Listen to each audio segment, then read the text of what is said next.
They called him a monster, a beast, the Grizzly of Whitmore Ridge. Down in the town of Summit Ridge, where whispers were traded like currency, his name was a ghost story told to frighten children and amuse bored women sipping cider. They said he was a giant of a man, wrapped in bearskin with eyes like a wolf and a beard so long it touched his belt. They said he only came down from his mountain when the snow was deep enough to swallow a man whole, and that the silence up there had driven him mad. He was a creature of the forest, they laughed, a wild thing with boots. For Grace Mallory, listening from the back room of Everett's tailoring, the story was different. It wasn't a joke. It was a lifeline. The needle slipped. It always did when she was distracted. A tiny, perfect pearl of blood welled up on the pad of her finger. She flinched, a sharp, silent motion, and pressed the wounded spot between her lips, tasting the salt and iron. The pain was nothing. She was used to swallowing pain. It was better than making a sound. Making a sound meant drawing attention, and attention in this place was a punishment.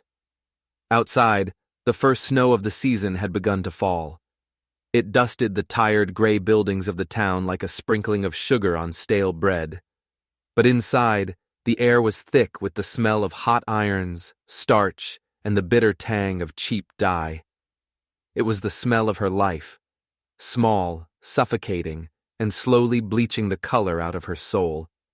Another wedding dress hung on the form beside her. It was a monstrosity of lace and silk, its hem pinned but still uneven, just like the bride's smile when she'd come for her fitting last week. Grace remembered the bride's whisper to her friends, a sound like tearing fabric. "I'd hoped someone prettier would be doing the stitch work," she'd said, not even bothering to look at Grace. "Careful with that one, Mallory," a sharp voice cut through the air. Grace didn't have to look up. It was her mother, Mrs. Everett, her pen scratching furiously in a ledger at the front counter. She never looked up. She didn't need to. Her voice was a whip all on its own. "It's for Anna Weller. Her daddy's paid a fortune to try and make her look like less of a fool next to that handsome boy she snagged from Denver." Grace swallowed the reply that burned in her throat. She was good at swallowing things. Answers, opinions, heartbreak. Some girls in town wore rouge and powder to give their faces color. Grace wore silence. It was a heavy cloak, but it had kept her from freezing to death so far. Her knuckles were white as she pushed the needle through the ivory silk. But her ears were burning. They couldn't block out the giddy laughter from the shop front, where the town girls were gathered. "Can you believe it? He put up another flyer," one of them chirped, seeking a woman not afraid of cold, silence, or honest work. Grace's heart gave a painful thud. Her hand froze. She knew the flyer. Oh, she knew it. It was folded into a tiny, worn square in the pocket of her coat, which was hidden beneath the cutting table. She'd found it 2 days ago, nailed crookedly to the town bulletin board, half hidden by an ad for a missing goat. The handwriting was tight and disciplined, the words chosen with care. A warm hearth and shared purpose await. TWW. "You'd have to be insane to answer that," another girl snorted. "He probably eats squirrels raw and howls at the moon." The laughter that followed was cruel. Grace's jaw tightened until it ached. Each giggle felt like a stone thrown at her. She wasn't the one getting married. She wasn't the one being laughed at. But she was the one trapped. "What are you frowning at, girl?" Mrs. Everett's voice was like gravel. "You're not the one getting married off. You should be grateful. You're lucky I keep you on at all. Most girls your age are running a nursery, not still playing with a needle and thread." It was meant to be a jab, a reminder of her place, a reminder that she was unwanted, unmarried, and worthless. But this time, the words didn't feel like a cage. They felt like a key. Something inside Grace, a tether she hadn't even known was there, snapped. She looked down at the half-finished dress, at the endless sea of white silk that represented a life she would never have, a life of being chosen, of being celebrated. And in that moment, she realized she didn't want it. Not if it meant being Anna Weller, with her fake smile and rich daddies. Not if it meant being these girls, with their petty cruelties and small lives. She wanted the mountains. She wanted the silence. She wanted shared purpose. 30 seconds later, she stood up. The other girls didn't notice. Her mother didn't notice. Grace calmly took the thimble from her finger. She placed it on the table. She carefully folded the half-finished dress and laid it aside. Then, without a word, she walked into the back room. She untied her apron, the one stained with dye and dotted with her own blood. She hung it on its peg. It was the only part of her that would remain in this place. Then she walked to the front of the shop, her steps light and even. The bell above the door jingled softly as she stepped out into the falling snow. The cold air hit her face like a baptism. No one looked up. No one saw her go. She was a ghost leaving a graveyard, and no one even knew she had been there at all. Her boarding house room was small and gray, just like the rest of her life.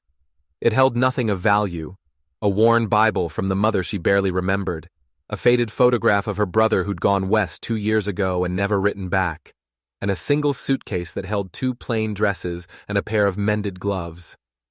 She packed with a strange sense of calm.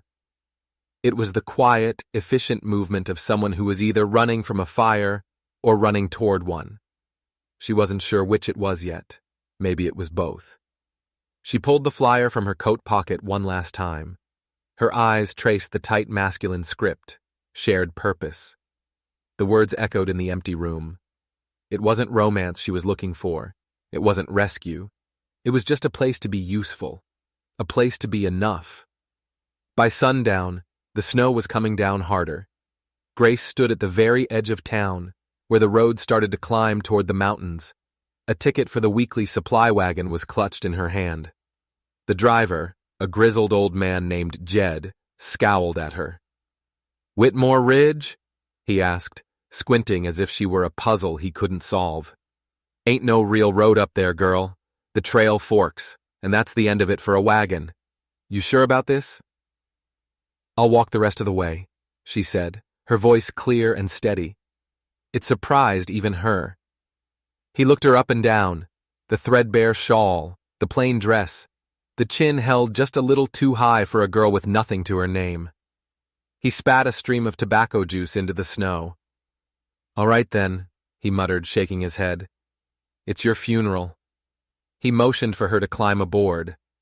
As she settled onto the hard wooden bench, he grunted one last piece of advice: "Hope the grizzly don't eat you." The wagon ride was brutal. Every jolt of the wheels on the frozen, rutted road rattled her bones. The cold seeped through her thin coat, a damp, insistent chill that settled deep in her marrow. For hours they climbed, the world falling away below them, the familiar sight of Summit Ridge shrinking until it was just a smudge in the distance. By morning, the wagon could go no further. Jed pointed a thick, gloved finger up a narrow, winding path that disappeared into a thick forest of pine trees. "That's your trail," he said, not unkindly. "Ridge is another 2 hours' walk if you're quick. Stay on the path. Don't wander. The woods don't forgive mistakes." Grace thanked him, her voice hoarse. She slid down from the wagon, her legs stiff and clumsy. Her small suitcase felt impossibly heavy. As the wagon rumbled away, leaving her alone, a profound silence descended. It was a silence unlike the one in the sewing room. This one wasn't empty. It was full. It was alive with the whisper of wind through the pines and the soft crunch of her own boots in the fresh snow. She started to walk. The air grew thinner, cleaner. Her breath plumed in front of her face in white clouds. A hawk circled high overhead, a lonely shape against a vast gray sky. The world was stripped down to its essentials: snow, stone, and trees.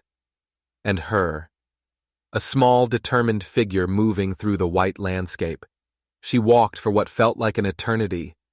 Her hands were numb, her face stung with cold, and her lungs burned with every breath. Twice she stumbled, her ankle twisting on a hidden root. But she got up both times, dusted the snow from her dress, and kept going. She was driven by a force she didn't understand, a desperate hope that was more powerful than her fear. Then, Through the swirling snow, she saw it. It wasn't a cave or a crude hut. It was a cabin. A real cabin, built from dark, solid timber and gray river stone. It looked as if it had grown right out of the mountainside. A curl of smoke rose from the stone chimney, a slow, steady spiral that promised warmth and life within. She stopped at the edge of the clearing, her heart pounding a frantic rhythm against her ribs. This was it, the point of no return. For a moment, her courage wavered. The town's whispers echoed in her mind. A forest creature with boots, mad from the silence. What was she doing? She was a seamstress, not a pioneer. But then she thought of the sewing room, the smell of starch, her mother's cutting words, the half-finished wedding dress, and her resolve hardened like ice. She had survived that. She could survive this. She straightened her shoulders, took a deep breath that seared her lungs, and walked across the clearing. Her boots made no sound on the deep snow.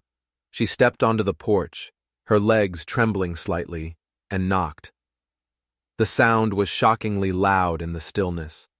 For a long moment, nothing happened. She wondered if he was even there. She wondered if she should turn and run. She was about to knock again when she heard a heavy footstep inside. A bolt slid back with a dull thud. The door creaked open just a few inches. A man filled the narrow space. The town gossip had gotten some of it right. He was tall, so tall he had to duck his head slightly to look out. His shoulders were as broad as the doorframe itself. A cloak made of dark fur was draped over one of them. His beard was thick, but it was neatly trimmed, not the wild tangle she'd imagined. His jaw was shadowed with stubble, and his eyes weren't like a wolf's. They weren't wild or cruel. They were quiet, watchful, the color of a winter sky just before a storm. Grace's mouth was dry. She held up the folded, crumpled flyer. Her hand was shaking. "You're the one that posted this?" she asked, her voice barely a whisper. He didn't answer right away. His gaze moved over her, taking in the worn coat, the determined set of her jaw, the fear she was trying so hard to hide. The silence stretched, and Grace felt a flush of humiliation. She was about to turn, to apologize for bothering him, to run back down the mountain and face whatever came next. Then he gave a single, almost imperceptible nod. Relief washed over her, so potent it almost made her knees buckle. "I'm Grace Mallory," she said, finding her voice again. She lifted her chin. "I sew, I cook, and I don't talk much." Another long pause. The winter sky eyes seemed to look right through her, weighing and measuring. Then, the door swung open wider. "Come in," he said. His voice was a low rumble, like stones shifting deep underground. It wasn't welcoming, but it wasn't dismissive either. It was just a statement. She stepped over the threshold, out of the biting wind, and into the cabin. The first thing she noticed was the warmth. It wasn't just the heat from the large stone fireplace where a fire crackled merrily. It was a different kind of warmth, the warmth of a space that was functional, solid, and lived in. There were no frills, no lace doilies, no family portraits on the walls. But everything had a purpose, a place. Stacks of firewood were piled neatly by the hearth. A set of well-oiled tools hung on the wall. Shelves were filled with books, their spines worn and cracked. It was the cleanest, most orderly man's home she had ever seen. He closed the door behind her, shutting out the storm. A kettle was hissing softly on a cast-iron stove. Without a word, he took down 2 tin mugs, filled them with steaming water, and added a spoonful of tea leaves to each. He set one on the rough-hewn wooden table in front of a chair. It was a simple gesture, but it felt monumental. She sat down, her hands wrapped around the warm mug. The heat seeped into her frozen fingers. "You live here all alone?" she asked, breaking the silence. "I prefer it," he said simply. He took a sip of his own tea, his eyes never leaving her face. "You don't seem surprised that I came," she ventured. A flicker of something, amusement, surprise, crossed his face. I posted the flyer, he replied, as if that explained everything. Grace felt the corner of her own mouth twitch into a small, uncertain smile. It felt foreign on her face. I can stay the night, she said, getting to the point. This was a transaction after all. If, by tomorrow morning, you decide it's not a fit, I'll be on my way. He looked at her then, a long, searching look that made her feel more seen than she had in her entire life.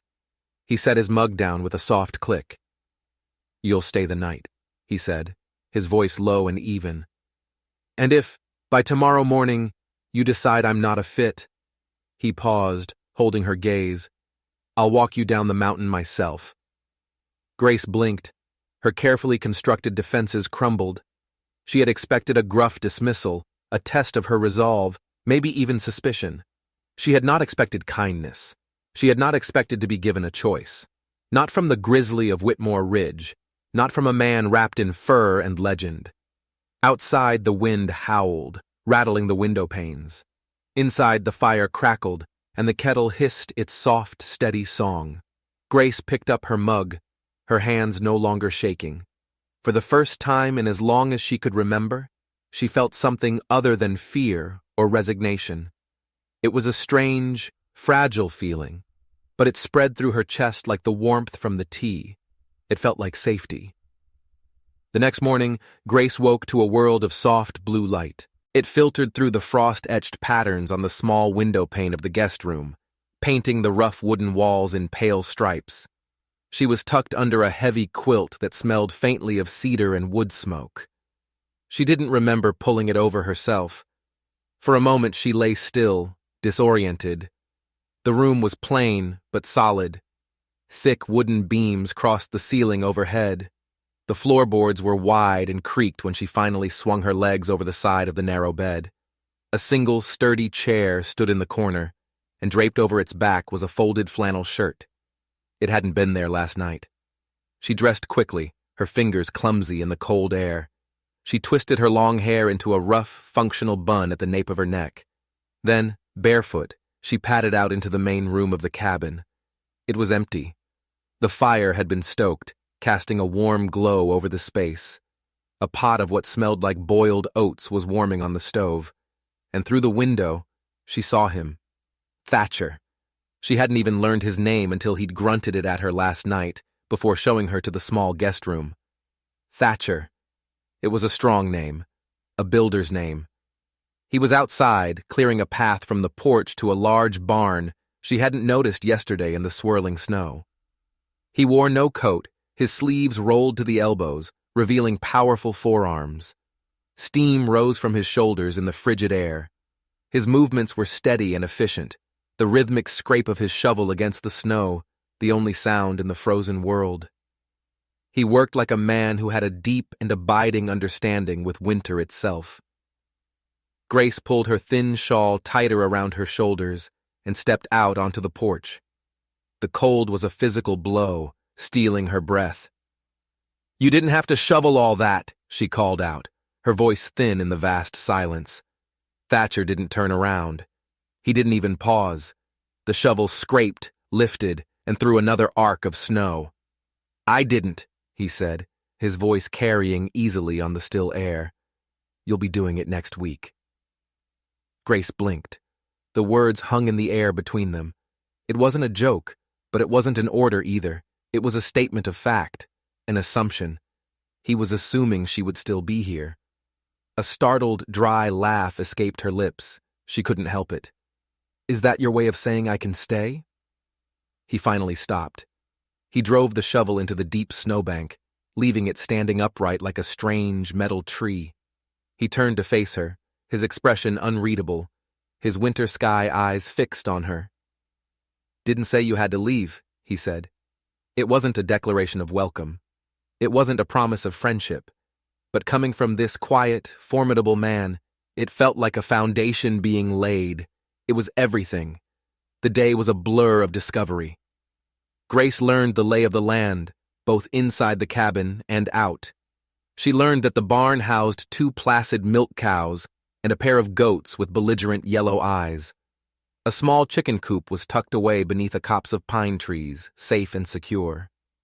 She learned there was a root cellar dug into the hillside behind the cabin, its wooden door heavy and cold to the touch. It was filled with potatoes, onions, and jars of preserved vegetables, a silent testament to a summer of hard work. This was work, real work, not the delicate mind-numbing stitch work on dresses for girls who looked right through her. This was work that mattered, work that meant survival. She milked a cow for the first time, her hands clumsy and inept until Thatcher showed her the proper rhythm, his large, calloused hand briefly covering hers. His touch was brief, impersonal, but a jolt of warmth shot up her arm. By noon, her hands were blistering. By sundown, every muscle in her body screamed in protest. She was exhausted, dirty, and sore in ways she had never been before, and she had never felt more alive. That night, they sat at the rough-hewn table, the fire crackling beside them. She sipped hot cider, the sweet, spicy steam warming her face. Dirt was still caked beneath her fingernails, and she didn't even care. Across from her, Thatcher was mending a snapped leather bridle strap. The firelight danced across his face, softening the harsh lines of his jaw and casting deep shadows in the hollows of his cheeks. His hands, which had seemed so large and powerful earlier, moved with a surprising deftness and precision. Grace found herself watching him, mesmerized by the quiet focus he brought to the simple task. "You work like a man who was born to it," she said softly, the words slipping out before she could stop them. He glanced up, his fingers stilling on the leather. "I wasn't." She raised an eyebrow, intrigued. "No?" He gave a small, almost imperceptible shake of his head. "No." He offered no more explanation, his gaze dropping back to his work. The conversation was over, but a seed of curiosity had been planted in Grace's mind. Who was this man, really? Who had he been before he became the Grizzly of Whitmore Ridge? They didn't speak much more that night, but the silence was different now. It wasn't the wary silence of two strangers. It felt comfortable, full, like a blanket settling over them. The days that followed fell into a natural rhythm, dictated by the sun and the snow and the needs of the animals. Thatcher rose with the dawn, and Grace was never far behind. He taught her how to split logs without losing a finger, how to check the trap lines he had set in the woods, how to season a venison stew with dried rosemary and juniper berries that he'd collected himself. She learned to read the sky, to feel the shift in the wind that meant a new storm was on its way. She, in turn, began to bring her own touch to the Spartan cabin. She found a bundle of old linen scraps in a storage trunk and began to mend things. A curtain with a frayed hem, a shirt with a torn cuff, a patch on the elbow of one of his wool coats. Small, quiet acts of care that spoke more than words ever could. One afternoon, while searching for more rags in a back cabinet, her fingers brushed against something hard and smooth beneath a heavy canvas dropcloth. Curiosity piqued. She lifted the corner of the dusty canvas and gasped. It was a piano. It sat in the dim corner like a sleeping giant, its dark wood scratched and scarred by time. Dust lay thick on its surface. She lifted the heavy keyboard cover, her movements slow, almost reverent. The keys were yellowed with age, some of them chipped at the edges. But it was a beautiful thing, an echo of a different world, a different life. She ran her fingers lightly over the ivory, not pressing down, just feeling the memory of music beneath her touch. "You play?" Grace jumped, spinning around, her heart hammering in her chest. Thatcher was standing in the doorway, leaning against the frame with his arms crossed. He had moved so silently, she hadn't heard him approach. "A little," she said, her voice breathy. "I used to, my mother. She taught me, before she passed away." He nodded slowly, his gaze on the piano, then on her. He said nothing else. She waited for him to tell her to cover it back up, to put it away, to leave the ghosts of the past to rest. He didn't. He just turned and walked away. That evening, after the supper dishes were washed and put away, After the lamps were trimmed low, Grace felt an irresistible pull toward the corner of the room. With a nervous glance at Thatcher, who was reading a book by the fire, she sat down on the rickety piano bench. Her fingers trembled as she placed them on the keys. She played softly, tentatively at first. The notes were slightly out of tune, clumsy and uncertain. It was a simple melody, a lullaby from her childhood, a song her mother used to play when the winters felt too long and the world felt too cold.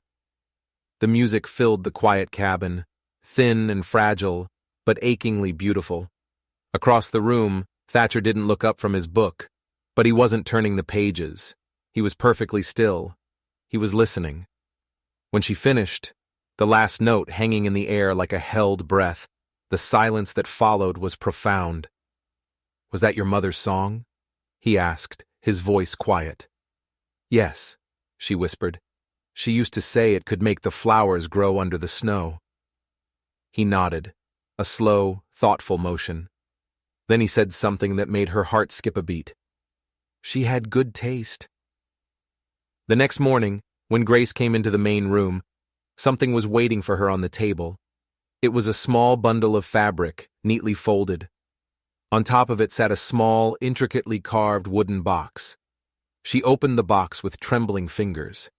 Inside, nestled on a bed of dark velvet, was a single, silver coat button. It was slightly tarnished with age, but in the center, an exquisite, delicate snowflake had been engraved. There was no note, no explanation. She looked around, but Thatcher was already outside, tending to the animals. She picked up the button, its cool metal a comforting weight in her palm. A secret message, a silent acknowledgement. She tucked it carefully into her small sewing bag, a treasure she didn't yet understand. The snow came again the following day, heavier this time. It fell for 2 days straight, a relentless, silent siege that blanketed the ridge in a thick layer of white and isolated them completely from the world below. The cabin became their entire universe. Grace kept the hearth burning bright. She tended the animals, cooked their meals, and kept her hands busy with her mending. Thatcher would disappear into the white, swirling landscape for hours, returning with fresh game, his beard crusted with ice. He would then spend the evenings skinning the animals and carving the meat with a quiet, intense focus. It was on one of those nights, as she was darning a hole in a pair of his thick wool socks, that she finally found the courage to ask the question that had been burning in her mind. "Why?" she asked, her voice soft. "Why live up here, all alone?" He didn't look up from the whetstone he was using to sharpen his knife. The rhythmic scrape of steel on stone was the only sound for a long moment. Grace thought he wasn't going to answer. Then he spoke. His voice was low, laced with a weariness that seemed ancient. "I've lived with noise," he said. "With people asking questions they didn't want the real answers to." She set down her needle, giving him her full attention. "And you think I won't?" He finally stopped sharpening the knife. He lifted his head and looked at her, his gaze long and steady and unnervingly direct. "I think," he said slowly, "you already haven't." She held his gaze, a silent conversation passing between them, an understanding, a recognition. Then she picked up her needle and thread again. Outside, the wind howled like a hungry wolf, tearing at the roof of the cabin. But inside, the firelight danced across the warm wood and the worn cloth. And in the space between two quiet, solitary people, something fragile and new was beginning to take root. Something that didn't need words. Something that didn't need explaining. Not yet. The days folded into one another, each one a page in a book that neither of them was in a hurry to finish. The rhythm of the mountain became the rhythm of her own heart. Grace, the timid seamstress who was afraid of her own shadow, was gone. In her place was a woman who knew how to chop kindling without splitting her own shin, who could knead dough with strong, capable hands, and who could calm a stubborn goat with a firm voice and a gentle touch. The silence between her and Thatcher had changed too. It was no longer a void to be filled, but a comfortable space to inhabit together. It was a shared quiet, a mutual respect for the peace they had both sought and found in this high, lonely place. One morning, as she stood by the stove stirring a pot of porridge, she found herself humming. A soft, tuneless little melody. It startled her so much that she dropped the spoon with a clatter. She hadn't hummed in years.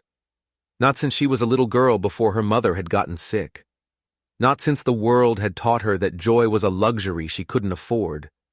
She didn't realize she was doing it until she looked up and saw Thatcher leaning against the doorframe, watching her. He was dressed for the outdoors, his heavy coat on, but he hadn't left yet. His arms were crossed over his broad chest, and there was the barest hint of a smile lifting one corner of his mouth. "You're in a good mood," he observed, his voice a low rumble. A faint blush rose to her cheeks. She shrugged, trying to appear nonchalant, but she couldn't suppress the small smile that bloomed on her own face. "The goats didn't try to headbutt me this morning," she said. "I take my victories where I can." He pushed himself off the doorframe and stepped into the room. He was holding a parcel wrapped in brown paper and tied with twine. He set it on the counter beside her. "Went down to the depot trail this morning," he said. "Picked up some supplies from Jed. Got something extra." Her heart gave a little flutter. She slowly untied the twine, her fingers fumbling slightly. She peeled back the paper. Inside was a bolt of fabric.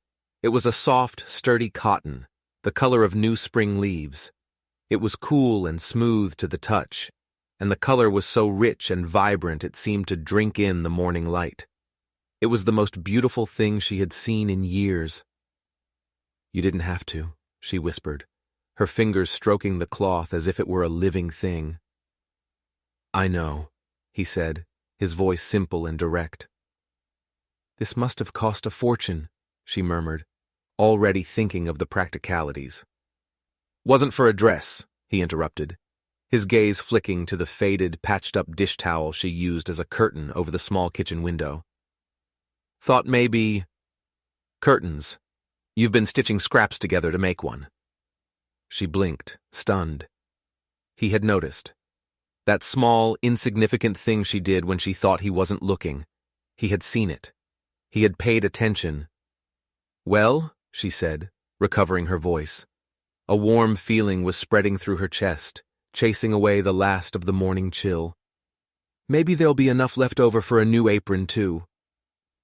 He gave her a single, brief nod, and then, as if the moment had become too charged, too intimate, he turned and went outside to his work, leaving her alone with the beautiful green fabric and the even more beautiful realization that this quiet, solitary man saw her. He truly saw her. That afternoon, a new sense of belonging propelled her to explore the one part of the cabin she hadn't touched, the small attic loft. She told herself she was looking for old sheets or more fabric scraps, but a deeper curiosity was pulling her up the rickety ladder. The loft was dusty and filled with the ghosts of forgotten things. Wooden crates and barrels were stacked like silent sentinels in the dim light filtering through a single grimy window. Dust motes danced in the sunbeams. Tucked away in the farthest corner, beneath a heavy moth-eaten canvas sheet, was a small wooden chest. It wasn't a crate, it was a trunk, with leather straps and brass fittings. Politeness warred with curiosity, and for once, curiosity won. Her hands trembled slightly as she unlatched the trunk and lifted the heavy lid. The contents made her breath catch in her throat. This was not the trunk of a simple mountain man. On top lay a child's wool coat, exquisitely made, but worn and faded. Beneath it was a leather-bound journal, its pages filled with elegant, sloping script. There was a stack of letters, tied with a brittle red ribbon, and at the very bottom, a single black-and-white photograph in a heavy silver frame. She picked it up carefully. It was a formal portrait, grainy and faded, but the image was unmistakable. A young boy, no older than 10, with sharp, intelligent eyes and a rebellious cowlick, stood stiffly in a formal suit. Beside him stood a severe-looking older man with a thick mustache and an air of immense, unyielding authority. They stood in front of a large brick building, and behind them, painted in bold letters on the wall, was a sign. Whitmore and Sons, Freightker Grace's blood ran cold. Whitmore. Thatcher Whitmore. She had seen that name before, stenciled on the side of cargo trunks at the train depot in Summit Ridge, painted on the side of the powerful locomotives that thundered through the valleys, carrying goods to Denver and beyond. It was a name that meant power, a name that meant money, a name that belonged to one of the most influential families in the territory, a name that did not belong to a reclusive hermit hiding on a mountain.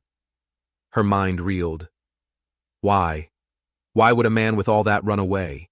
Why would he let the world think he was a myth, a wild grizzly, when he was the heir to an empire? The kindness, the silence, the simple life. It was all a lie. Or was it? She was still staring at the photograph, her thoughts a tangled mess, when she heard the creak of the ladder. You lost? Thatcher's voice from the loft entrance made her jump. It wasn't sharp, but it held a new tension, a guarded quality she hadn't heard before. She spun around, guilt flushing her cheeks. He stood there, filling the small opening, his broad shoulders blocking the light. His eyes weren't angry, but they were shuttered, closed off. He was waiting. I was looking for more fabric, she stammered, gesturing vaguely toward a pile of old sacks in the corner. Her excuse sounded flimsy, even to her own ears. His gaze followed hers, then settled on the open trunk at her feet. His jaw tightened, a muscle flexing almost imperceptibly. You saw, he said. It wasn't a question. She nodded, her throat tight. I wasn't snooping, I swear. I didn't say you were. He moved past her, his presence seeming to shrink the small space even further. He knelt down and gently closed the lid of the chest. The click of the latch was deafening in the silence. He stayed there for a long moment, his back to her. I left all that behind, he said finally, his voice low and strained. The name, the money, the freight lines, the entire damned world that came with it. He pushed himself to his feet and turned to face her. It was killing me, by inches. Grace said nothing. She just stood there, her hands clasped in front of her, letting the silence hold the weight of his confession. My father, he continued, his voice rough with old pain, built an empire on the backs of other men. He broke them financially and spiritually and called it good business. He expected me to be the same, to be ruthless, to be him. He looked away, his gaze fixed on the dusty window. When I refused to take over, when I told him I wanted no part of it, he made sure I could never escape it. He made sure the Whitmore name followed me everywhere, a brand on my soul. So I came here. The only place I could think of where the snow doesn't care what your name is. The trees don't care who your father was. He looked at her then, his eyes filled with a raw, tired vulnerability. And now you know. He let out a slow breath. So, what are you going to do with it? The question hung in the dusty air between them. He thought she was like them. He thought the name, the money, would change everything. Grace folded her arms across her chest, a sudden fire igniting in her belly. Do with it? She repeated, her voice stronger now. You think that's why I came here? Because I was hunting for a rich husband with a fancy last name? He said nothing, but his silence was an answer in itself. I came up this mountain with nothing but a worn-out pair of shoes and a flyer that promised honest work, she said, her voice shaking with emotion. I came here because you didn't ask for anything I didn't have. You didn't ask for a pretty face or a dowry or a respectable family. You just asked for help. She took a step closer to him. And I'm still here. The tension in his shoulders seemed to lessen, just slightly. He gave a single, slow nod as if accepting a truth he hadn't dared to hope for. He turned and headed for the ladder. Leave the chest as it is, he said over his shoulder. She did. She left the ghosts of his past tucked away in their dusty tomb. That night, they ate their stew in a new kind of silence. It was the quiet of two people who had just navigated a treacherous ravine together, and had, against all odds, reached the other side. A burden had been shared, and now they were adjusting to the new, lighter weight of what remained. Later, before heading to her small room, Grace took out the bolt of green cotton. She spread it out on the table, the vibrant color a splash of life in the rustic cabin. She began to cut, the sharp snip of her scissors a decisive sound in the stillness. As she started to stitch the first seam of the new curtains, she reached into her sewing kit. She took out a spool of silver thread she had saved for years, a small extravagance from a long-forgotten project. She carefully wove a single, shimmering thread into the hem. It was almost invisible, a secret detail no one else would ever notice. It wasn't for decoration. It was a message, a promise. I see you. I know who you were, and I'm not going anywhere. The storm hit just before dawn. It wasn't a gentle, poetic snowfall. It was a raw, screaming fury unleashed from the highest peaks of the mountains. The wind howled like a banshee, flinging sheets of ice and snow against the cabin walls. The shutters banged against the frames like angry fists, demanding to be let in.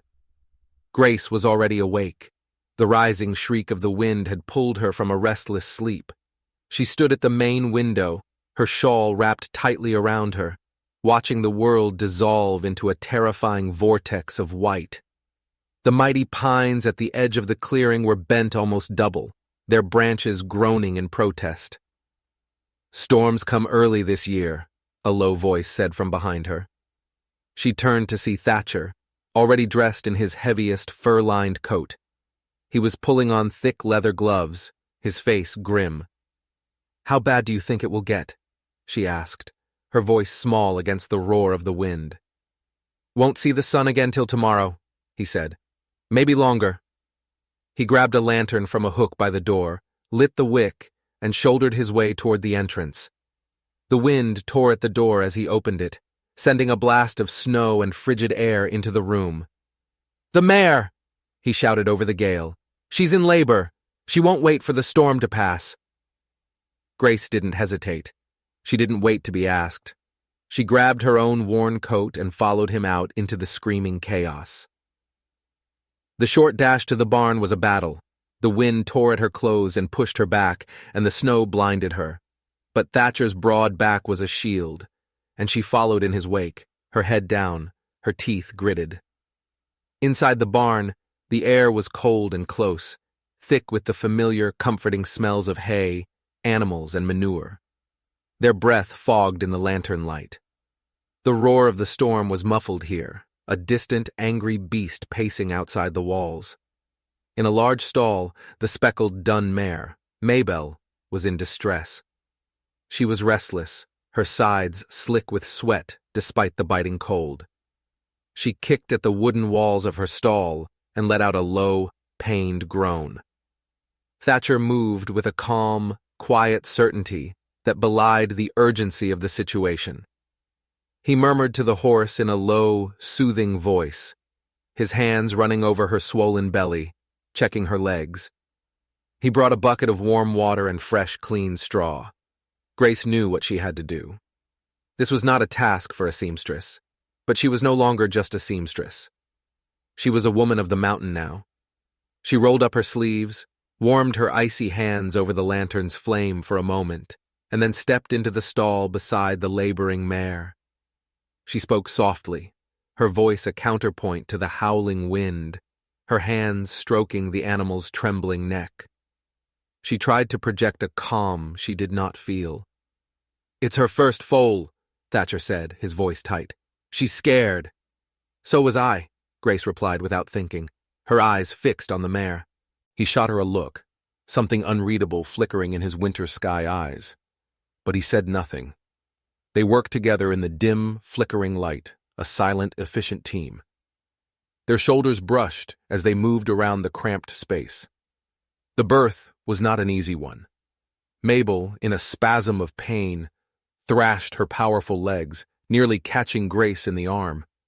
The foal was breech, and it took all of Thatcher's strength and all of Grace's steadying presence to help the mare through the difficult delivery. Sweat trickled down Grace's back, cold and clammy. Her arms ached and her hands were raw, but she didn't falter. And then, finally, with a great, shuddering groan from the mare, it was over. A small, wet, gangly creature slid out onto the straw, all trembling legs and impossibly long eyelashes. It was alive. Thatcher let out a long, slow breath, a sound of profound relief. He looked at Grace, his face grimy and tired in the lantern light. "Well done," he said. Grace sank back on her heels, exhausted but exhilarated. She brushed a stray piece of hay from her skirt. "She did all the work. You stayed," he said, his gaze holding hers. "You didn't run." "I'm not the running kind," she said softly. He held her gaze for a moment longer. "I'm starting to see that." They stayed in the barn until the foal, cleaned and nudged by its mother, finally managed to struggle onto its own wobbly legs. The storm still raged outside, but inside the stall, a small miracle had occurred. Thatcher picked up a worn wool blanket from a hook. "You'll catch a chill down here," he said, gesturing with his head toward the ladder that led to the hayloft. "Go on up. Get warm." "I'm fine," she protested. "Humor me," he said, his voice gentle but firm. The loft was warmer, sheltered from the drafts. The air was heavy with the sweet, dry scent of old hay and oats. Grace wrapped the thick blanket around her shoulders and sat with her back against a rough wooden beam. Below, she could hear the soft sounds of Thatcher moving about, checking on the other animals, his quiet presence a comforting anchor in the storm. When he finally climbed the ladder to join her, she expected the comfortable silence to settle between them again. But instead, he spoke. "My mother," he said, his voice lower than usual, almost lost in the sound of the wind. "She played the piano too, badly." Grace blinked, surprised by the sudden confidence. "I didn't expect that. She had one song she always played, in the winter." He paused. "The same one you played the other night. I hadn't heard it since I was a boy." Grace waited, holding her breath, not wanting to break the fragile thread of connection that was spinning between them in the dark. "She married my father because it was a practical choice," he continued, his voice heavy with memory. "He was powerful. He owned the railroad. He promised her a fine house and a life of ease, protection." He shook his head slowly.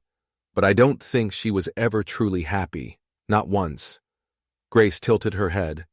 "Did she ever tell you that?" "No," he said. "But I used to watch her hands when she played the piano.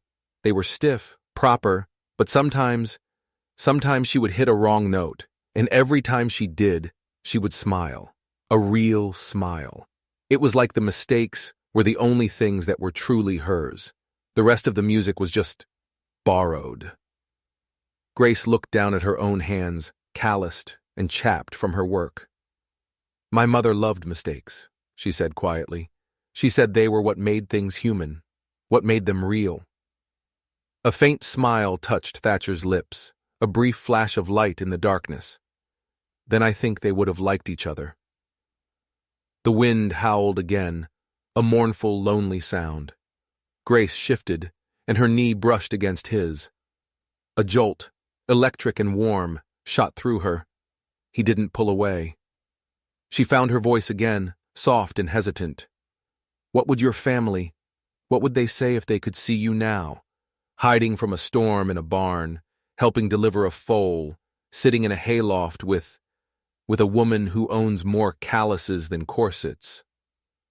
His reply was a low, gentle rumble. "They'd say I'd finally lost my mind. Then they'd offer to buy this whole mountain and send a team of men up here to run it properly." "And you?" she whispered. "What would you say?" He was silent for a long moment. Then he turned his head to look at her, his face close to hers in the dim light. "I'd tell them," he said, his voice full of a quiet, fierce conviction, "that this one ridge is worth more than every last mile of track they ever laid." Warmth curled up from the center of Grace's chest, a slow, spreading fire. "I believe you," she whispered. He looked at her then, his eyes searching her face. the last of his carefully constructed walls seeming to crumble away. "You're not afraid of the quiet, are you, Grace?" "No," she said, her voice steady. "It's the only thing that doesn't lie." They sat like that, side by side in the hayloft for a long time, while the storm raged and the new foal slept, and the world outside their small sanctuary ceased to exist.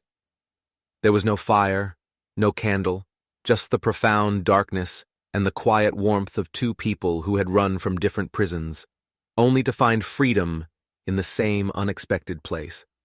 When they finally returned to the cabin, the storm had begun to tire, its howls softening to a low moan.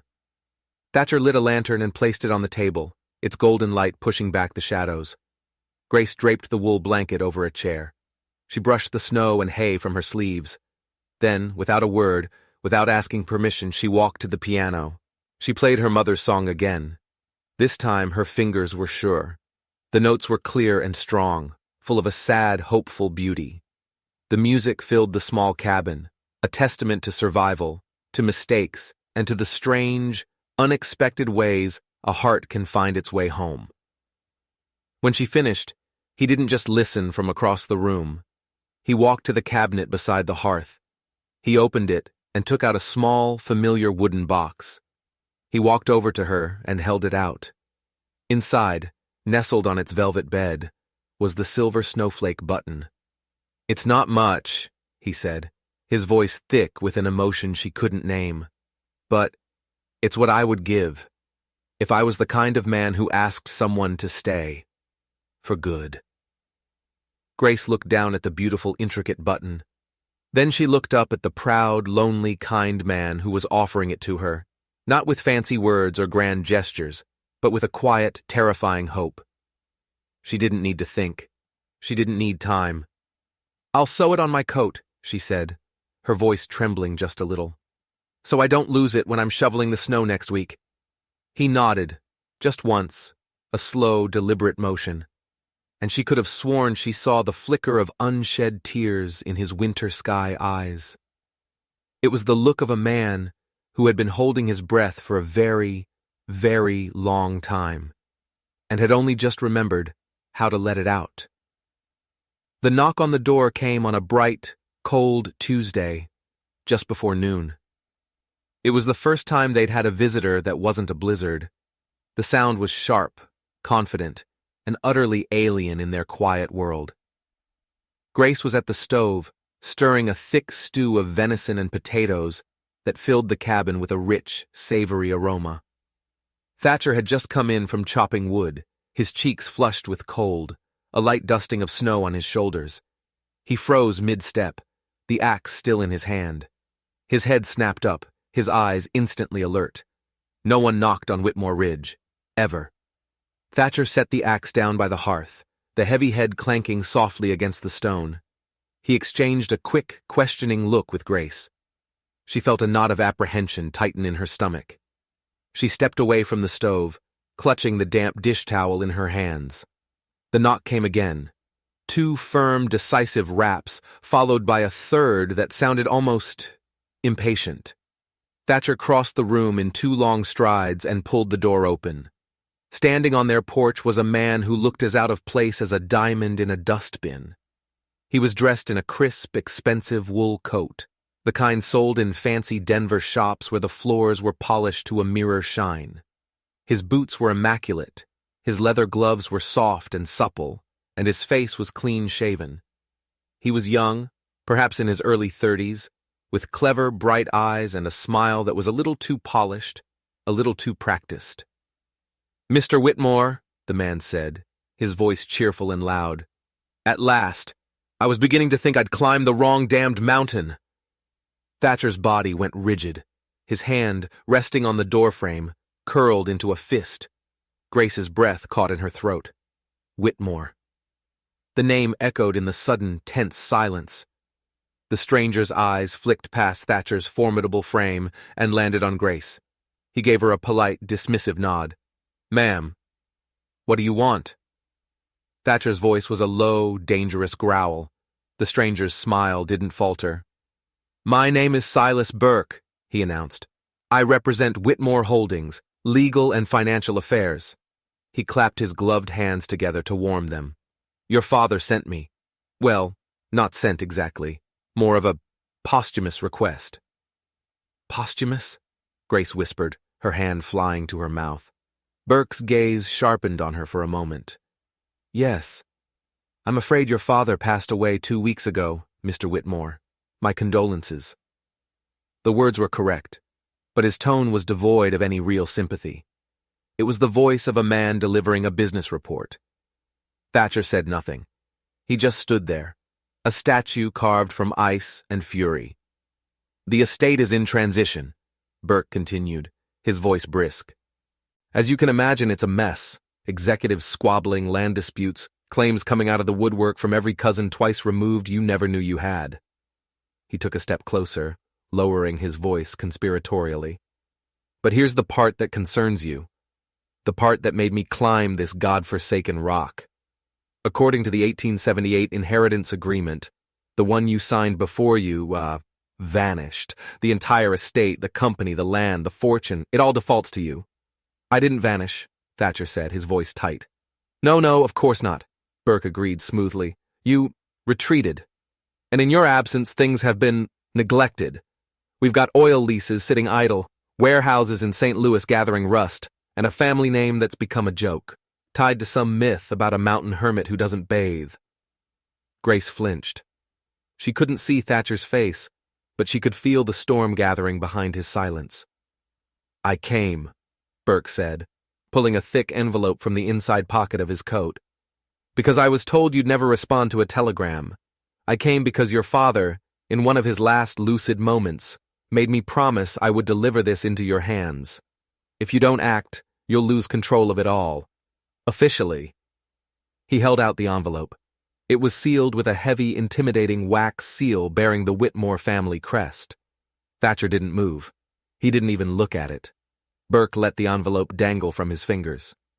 You have 30 days to sign the documents inside, to claim your inheritance. After that, the board of directors is legally empowered to assume abandonment. Your shares will be liquidated. The company will be carved up and sold for parts. The Denver property, the Northern Rail contract, all of it, gone. Burke paused, letting the weight of his words sink in. His voice softened slightly. Look, Thatcher, your father left it all to you, for better or for worse, and believe it or not, some of us on the inside still think you're the only one who can save it from the vultures. Slowly, reluctantly, Thatcher reached out and took the envelope. His knuckles were white. Think it over, Burke said, his cheerful mask back in place. I'll be staying at the hotel in Summit Ridge through the end of the week. Send a telegram if you need anything. He gave another brisk nod, turned on his heel, and strode away, his clean boots crunching in the snow. The cabin felt unnervingly quiet after he was gone. Thatcher stood in the open doorway, staring down at the envelope in his hand, as if it were a venomous snake. Finally, he came inside, shutting the door with a soft, final click. The sound seemed to sever their connection to the peaceful world they had built. The outside world, the world of money and power and lies, had found them. I didn't know, Grace said, her voice barely a whisper, about the company, the inheritance. I didn't think it mattered anymore, he replied, his voice flat and empty. He walked over to the fireplace and placed the envelope on the mantelpiece. He stared at it.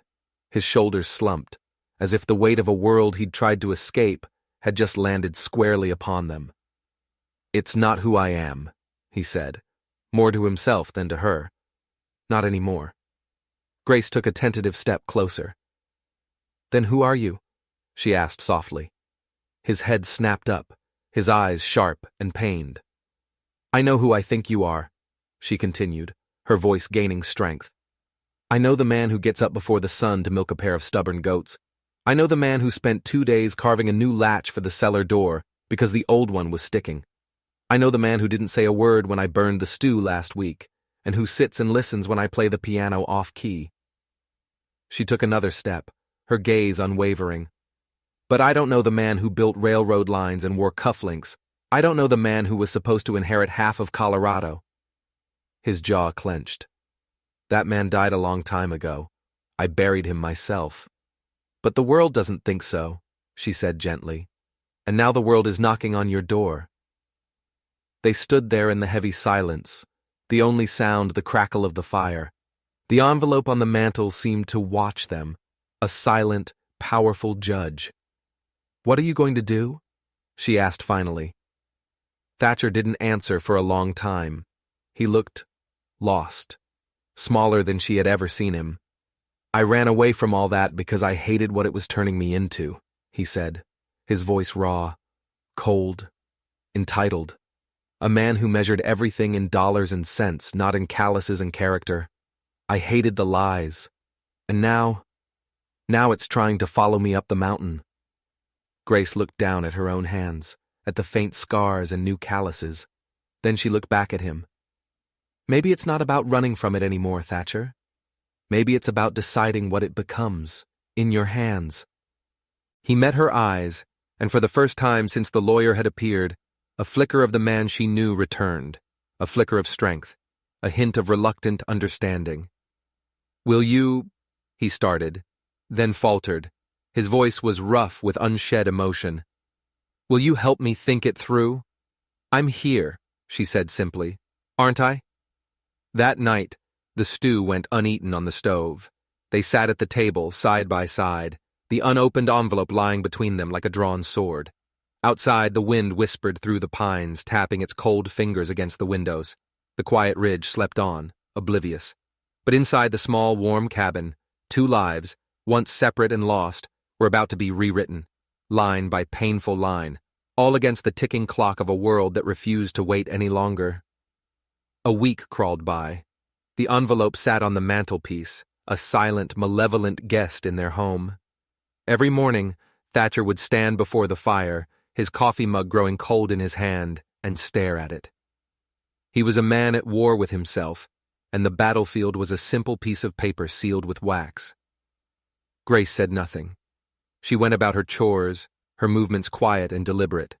She mended his shirts, baked their bread, and fed the animals. But the tension in the cabin was a physical thing, a low hum that vibrated in the floorboards and chilled the air. It was in the way Thatcher's jaw was always tight, the way his silences were no longer comfortable, but strained. Then one morning, the stalemate broke. I'm going into town tomorrow, he announced abruptly. He was standing in the doorway, fastening the buttons of his heavy coat. The sun was just beginning to rise, painting the snow-covered peaks in shades of rose and gold. I need to speak with the telegraph clerk, see if Burke is still there. Grace looked up from the apron she was stitching, the new green apron, made from the fabric he had bought her. Her heart squeezed. You're going to sign it? I'm going to ask questions, he corrected, his voice firm. That's all. But she heard the shift in his tone. It was the sound of a man who had stopped running and had started, reluctantly, to turn and face his pursuer. He was no longer just resisting his past. He was trying to figure out how to claim it on his own terms. He left before dawn the next day, a solitary, bundled figure disappearing down the winding path into the pine forest. Grace stood on the porch, a wool blanket wrapped around her shoulders, and watched until the vast, silent wilderness swallowed him completely. The cabin felt huge and empty without him. It was the first time she had been truly alone on the ridge since the day she'd arrived. The silence she had once craved now felt unnerving. To keep her hands and her mind busy, she threw herself into her work. She scrubbed the floors until the wood gleamed. She baked 2 loaves of bread, filling the cabin with their warm, yeasty scent. She even reorganized the pantry, lining up the jars of preserves in neat, satisfying rows. But no matter how hard she worked, her thoughts kept straying, to the photograph in the trunk, to the sad, beautiful music of her mother's song, to the brief, calloused touch of his hand on hers. Late that afternoon, as the shadows began to lengthen, another knock echoed through the cabin. Grace's head snapped up, her heart leaping into her throat. It wasn't Thatcher. He wouldn't be back until tomorrow at the earliest. And this knock was different from Burke's. It was lighter, more hesitant, but still possessed a certain authority. Wiping her flour-dusted hands on her apron, she opened the door. A woman stood on the porch. She was about Grace's age, perhaps a few years older, and she was beautiful, in the way a porcelain doll is beautiful. Perfect, polished, and cold. She was wrapped in a luxurious fur-trimmed cloak, and a stylish velvet hat was perched on her elegantly coiffed hair. Her boots, though fashionable, were clearly not designed for a snowy mountain trail. She looked completely out of place, and yet she carried herself with an air of unshakable confidence, as if the entire world were her drawing room. "You must be the housekeeper," the woman said, her voice smooth as silk. It wasn't a question. Grace stiffened. "I'm Grace," she said, her voice steady. The woman's perfectly arched eyebrows lifted in faint surprise. She offered a small, cool smile that didn't come anywhere near her eyes. "Of course. Forgive me. I'm Caroline Marshall. I'm an old friend of Thatcher's." She paused, her gaze sweeping over Grace from head to toe, a quick, dismissive inventory. Then she delivered the killing blow. "Actually, to be more precise, I'm his fiancé." The world tilted on its axis. The air rushed from Grace's lungs. Fiancé. The word was a slap in the face. A bucket of ice water thrown over the tiny, fragile flame of hope she had so carefully nurtured in her heart. "His... what?" she managed to choke out. Caroline didn't wait for an invitation. She swept past Grace and into the cabin, bringing a chill and the scent of expensive perfume with her. She unfastened her cloak, shaking a few delicate snowflakes onto the floor. "Well, former fiancé, I suppose," she amended lightly, as if discussing the weather. "Though to be fair, he never officially informed me that our engagement was broken. Men, they have such a dreadful habit of forgetting the important details when they decide to run off and play hermit in the woods." Grace stood frozen by the door, her mind a maelstrom of shock and betrayal. A fiancé. He had never said a word. Caroline's gaze roamed around the rustic cabin, her lips curling in a faint, condescending smile. "Charming," she murmured. "So rustic. I can see the appeal. It's the perfect little hideaway for a man running from half a fortune and a future he's terrified of." She turned her cool, assessing eyes on Grace. "I suppose you wouldn't know anything about that." Grace struggled to find her voice. "He never mentioned you." "Why would he?" Caroline shrugged, a delicate, dismissive gesture.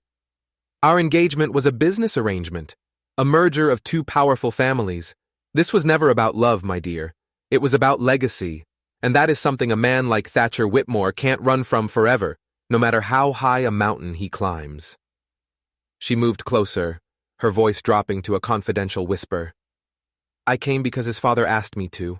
Before he passed, he thought I might be able to persuade Thatcher to come to his senses, to come home and take his rightful place." Grace's stomach churned. This woman, this perfect, polished creature, was a part of the world he had run from. The world of lies and arrangements and loveless unions. "He's not running anymore," Grace said, her voice low and fierce. Caroline raised an eyebrow, a flicker of genuine amusement in her eyes. "Oh, is that what you think? That you've changed him? That a few weeks of splitting firewood and listening to sad little piano tunes have magically erased a lifetime of duty and expectation?" Her tone wasn't overtly cruel, but it was sharp and cutting, designed to inflict 1,000 tiny wounds. Grace didn't reply. She couldn't. "I'll be staying at the inn in Summit Ridge," Caroline announced, refastening her cloak. "Do tell Thatcher I came by. Or don't. It doesn't matter. He'll find out soon enough." With a final, pitying glance at Grace, she swept out of the cabin and disappeared down the path, a ghost from a past Grace hadn't even known existed. Grace stood alone in the center of the room, her body trembling. The beautiful green apron felt like a fool's costume. The snowflake button in her sewing kit felt like a lie. Thatcher returned after dark, his horse tired, his face grim and weary from his journey. The moment he stepped inside, he knew something was wrong. The air was thick with a new kind of silence. "You had a visitor," Grace said, her voice flat and devoid of emotion. His brows furrowed. "A visitor? Who?" "Caroline Marshall." The name hit him like a physical blow. He stiffened, his shoulders going rigid. A dark look, a mixture of anger and exhaustion, crossed his face.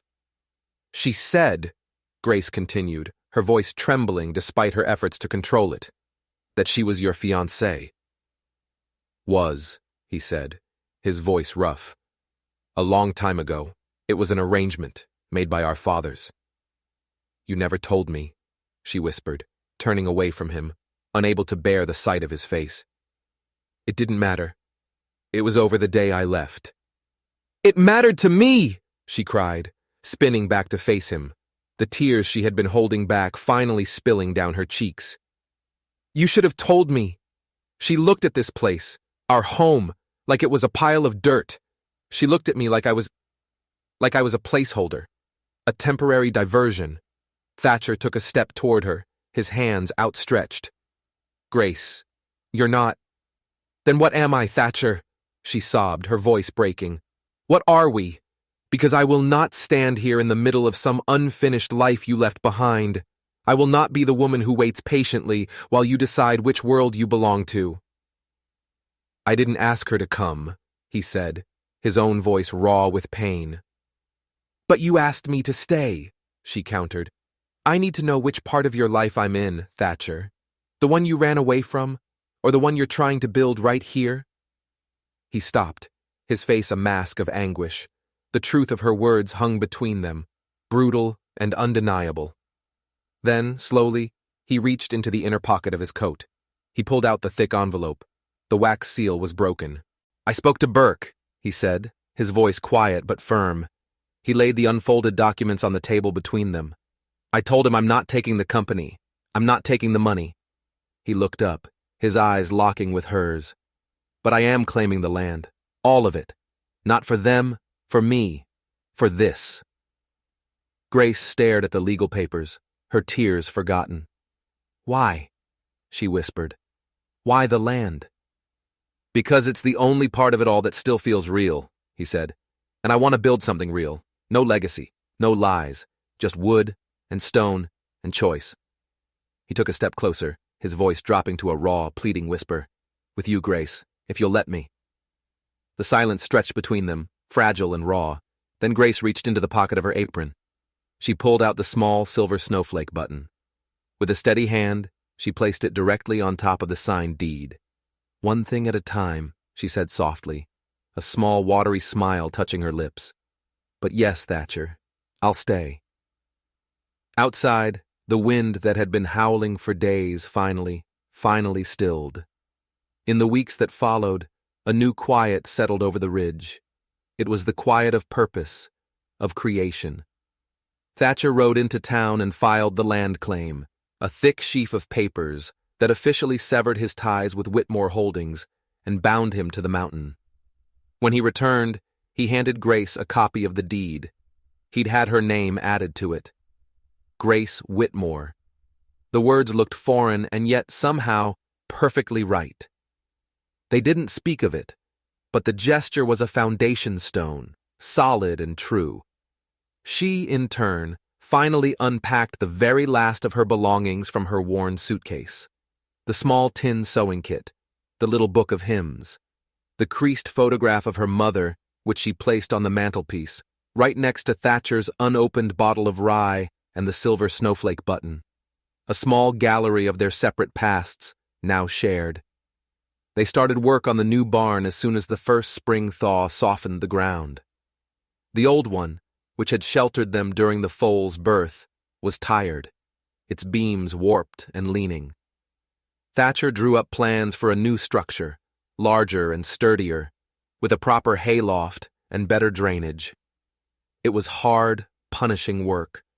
Grace's hands, which had just begun to heal, were soon raw again. She helped him fell smaller trees, strip the bark, and haul the logs.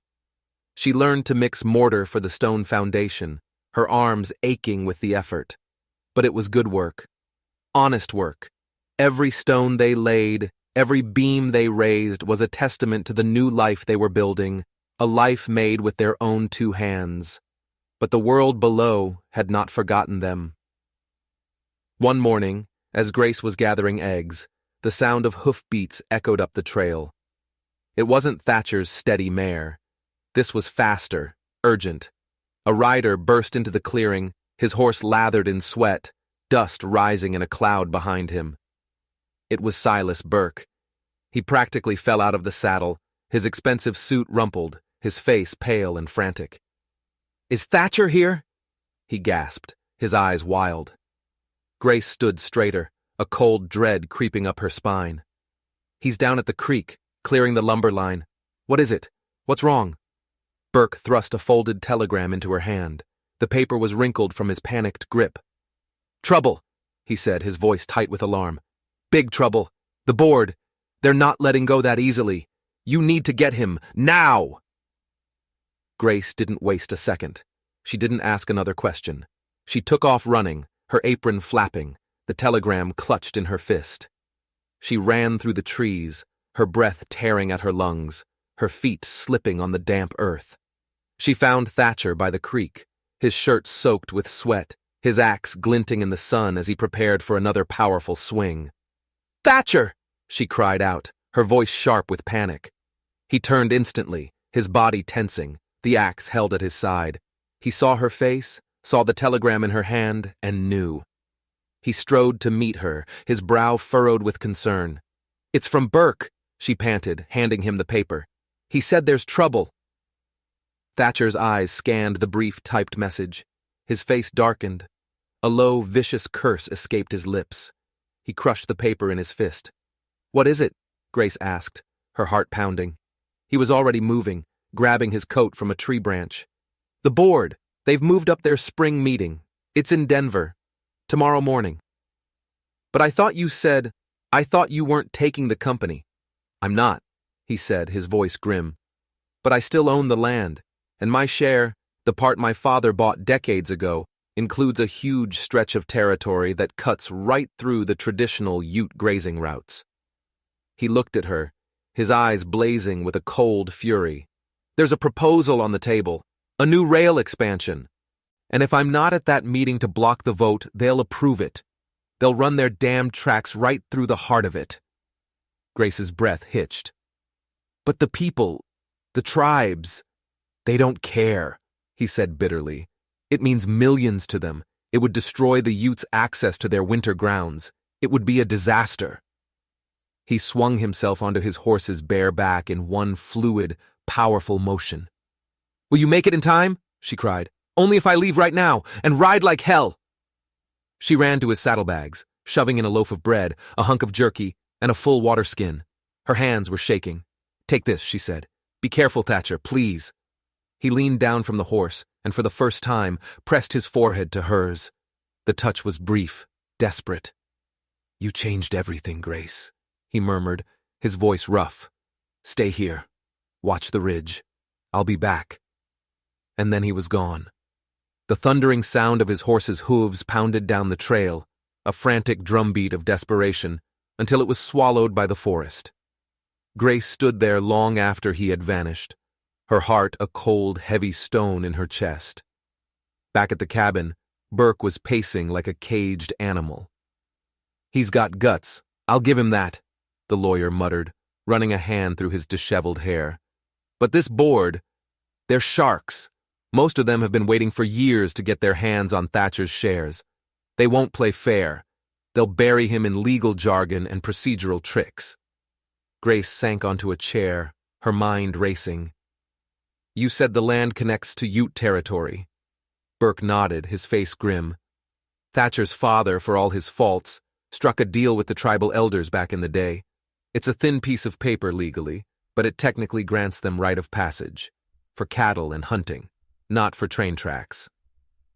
So if the railroad gets built, hundreds of families lose their livelihood, their way of life, and the Whitmore name gets dragged through the mud one last time, associated with another broken treaty. Burke stopped pacing and looked at her, his expression a mixture of pity and admiration. "Your husband is walking into a viper's nest, Mrs. Whitmore." Grace didn't reply. Her gaze drifted to the mantelpiece, to the photograph of her mother, to the silver snowflake button. She stood up, walked over to it, and closed her small, calloused hand around the cool metal. A fierce, unshakable resolve hardened within her. She was done waiting. She was done being the woman who stayed behind. She turned to face the lawyer. Her eyes were clear and bright. "Mr. Burke," she said, her voice low and steady. "What would happen if someone else showed up at that meeting in Denver? Someone with Thatcher's legal power of attorney? Someone who knows the land and the people and his true intentions?" Burke blinked, stunned. "Well, technically, if Thatcher gave them signed authority, they could speak on his behalf. But it's impossible. You'd never make it in time." "I can ride," she said simply. "I've ridden on worse roads than the one to Denver, with less sleep and more bruises." She took a deep breath. "And I am not going to sit here and let a group of rich men I have never met decide the future of the only home I have ever felt safe in." Burke stared at her, his mouth slightly agape. He saw the timid seamstress from Summit Ridge vanish, replaced by a warrior. "Do you have the form?" she demanded. Slowly, as if in a daze, he reached into his leather satchel and pulled out a crisp legal document. He would have to sign it. "Then get me a pen," Grace said, "and ink." 15 minutes later, the signed and witnessed document was tucked safely in her pocket. She had a small satchel of supplies slung over her shoulder, and she was cinching the saddle on Burke's own tired horse. He offered to ride with her, but she shook her head. "This is my road," she said, her voice ringing with a conviction that left no room for argument. "And it's my fight, too." She swung herself into the saddle, turned the horse's head west toward the distant plains, and kicked him into motion. Behind her, the mountains watched in solemn silence.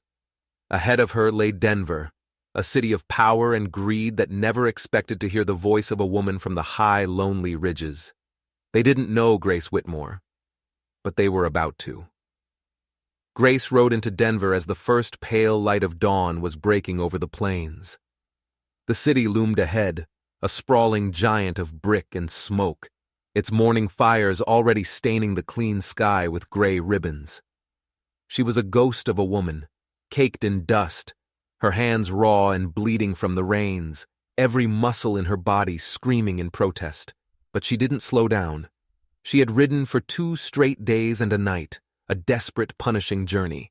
She'd passed stagecoaches filled with wide-eyed passengers and lumbering freight wagons, their drivers staring at the lone woman riding like the devil himself was on her tail.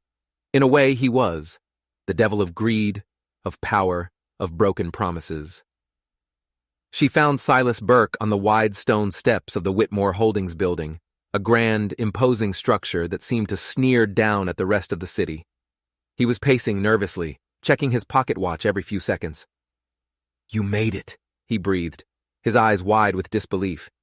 "By God, you actually made it." Grace slid from the saddle, her legs nearly buckling beneath her. She handed him the reins. "I'm not here to win a race, Mr. Burke. Just point me to the boardroom." The boardroom was a temple consecrated to money and power. The air was thick with the smell of expensive cigars and leather. A long, polished mahogany table reflected the grim faces of a dozen men in dark suits and starched collars. They were the titans of industry, the sharks Thatcher had warned her about. They wore their wealth like armor, their expressions a mixture of boredom and predatory cunning. At the head of the table sat Harold Grafton, the acting chairman of the board. He was a man with a face like a clenched fist and small, cold eyes behind gold-rimmed glasses. He looked up as Grace entered, his lip curling in a faint sneer of disapproval. "Mrs. Whitmore," Grace announced, her voice clear and steady, ringing out in the hushed room. She stepped into the light, her plain, dusty dress a stark contrast to the opulence around her. A ripple of murmurs passed down the table. Men whispered behind their hands, their eyes raking over her with a mixture of curiosity and contempt. Grafton adjusted his glasses, his expression hardening. "Madam," he said, his voice dripping with condescension, "whatever this is, you are not on today's docket. This is a private meeting." "I am now," she said. She walked to the head of the table and pulled the signed power of attorney from her satchel. She placed it on the polished wood in front of him, the simple piece of paper landing with the force of a gunshot. Grafton's eyes narrowed. He snatched up the document and scanned it, his face turning a mottled shade of red. This purports to grant you the right to speak and vote on behalf of Thatcher Whitmore." "It does," Grace said calmly, "and I intend to do so." A tense silence fell over the room. Grafton stared at her, his mind clearly racing, looking for a way to dismiss her, to put her back in her place. But the document was ironclad. He was trapped. With a stiff, angry gesture, he motioned toward the floor. "Proceed," he spat. Grace drew a deep, steadying breath. The room was cold, the faces hostile, but she had faced down her own mother's cruelty, a mountain blizzard, and her own deepest fears. These men, with their soft hands and their hollow souls, did not scare her. She unrolled a hand-drawn map on the table, a map Thatcher had made, showing the ridges, the creeks, the ancient trails. "Gentlemen," she began, her voice rising with a passion that commanded their attention. "You look at this map and you see empty wilderness. You see an obstacle to your progress. You see a line on a balance sheet. But you are blind." Her gaze swept over their stunned faces. "People live in that wilderness, not just my husband, not just our livestock. There are tribes, families, who have called that land home since long before this company even had a name. You are not voting on steel and timber today. You are voting on their winter food supply. You are voting on their access to clean water. You are voting on their very survival." A man at the far end of the table, a portly man with a walrus mustache, scoffed loudly. "The law is on the side of expansion, madam. Progress will not be stopped by sentimentality." Grace's gaze snapped to him, sharp and piercing as a shard of ice. "The law is also on the side of deeds, sir. This one." She produced a second document, the old, fragile treaty Thatcher's father had signed with the Ute elders. She held it up for all to see. "This deed clearly outlines usage rights granted to the Ute people, rights that pass through the land owned by Thatcher Whitmore. Any attempt to build your railroad without their consent is not only a breach of this contract, it is a violation of your own law, and it is a profound breach of human decency." She let the words hang in the air, a powerful indictment. Then she reached into her satchel one last time. She pulled out a final single sheet of paper, signed in Thatcher's bold, firm hand. "In this document," she announced, her voice ringing with triumph, "Thatcher Whitmore officially and irrevocably rejects all shares, all claims, and all titles related to Whitmore Holdings. He keeps only one thing: the land. His land. Protected, sovereign, and forever beyond the reach of this company and its greed." This time there were audible gasps. Grafton's face went white. Grace pressed her palms flat on the table, leaning forward, her eyes blazing. "He doesn't want your money. He doesn't want your power. He wants to build a life on his own terms, with people who honor their word and respect the earth they walk on. Your railroad will not pass." Grafton stared at the documents, defeated. "You realize, Mrs. Whitmore," he said, his voice a venomous hiss, "that the company will fight this. Men with more money than God do not like being told no." Grace smiled, a real, genuine smile. It was the first one she had worn in this city. "I've met men like you before, Mr. Grafton," she replied softly. "They crumble much easier than they think." The room was utterly silent. Outside the grand windows, the morning sun had climbed high into the sky, flooding the city with light. Snow was melting on the streets, and somewhere on the long, aching trail back to the mountains, her husband was riding home. Grace walked out of that building with her head held high, the signed rejection clutched in her hand like a trophy. Burke met her on the steps, his face split by an unapologetically wide grin. "I thought they would have you for breakfast," he said, shaking his head in wonder. "I gave them 10 minutes, tops." Grace swung herself onto her horse's back. "I gave them 15. "You're a legend, Grace Whitmore," he said, his voice filled with awe. "No," she corrected, a soft smile playing on her lips as she turned her horse toward the mountains, toward home. "I'm his wife." The ride home was a dream. She slept in barns, drank from crystal-clear creeks, and let the gentle ache in her body remind her of what she had fought for and what she had won. When she finally reached the edge of their ridge, the sun was dipping behind the peaks, painting the sky in fiery strokes of orange and purple. The cabin was bathed in a warm, golden light, and he was there. Thatcher was standing in the doorway, his arms crossed over his chest, waiting, as if he had known the exact moment, the exact second, she would return. She slid from the saddle, every part of her weary and sore, but her heart soaring. He didn't ask if she had succeeded. He didn't ask what had happened. He just opened his arms, and she fell into them, all the dust and the fear and the stubborn pride of the past few days melting away in the solid, unshakable strength of his embrace. "They listened," she whispered into his chest, her voice choked with tears of relief and exhaustion. "They had to." "No," he murmured, his lips pressing against her hair, his voice thick with a love and admiration that was more profound than any legal document. "They heard you." That night, they lit a fire in the hearth. They cooked a stew together, their hands brushing, their movements a slow, comfortable dance. Grace took the silver snowflake button from her pocket, and with a needle and thread, she finally sewed it onto the hem of her coat. A small thing, a quiet thing, a lasting thing. As the wind whispered its old, familiar song through the pines outside, and the fire crackled low, they sat together in the warm, peaceful silence. The silence of a home that had been fought for, the silence of a love that had been earned, the silence of a life they had chosen and built together. Piece by stubborn piece.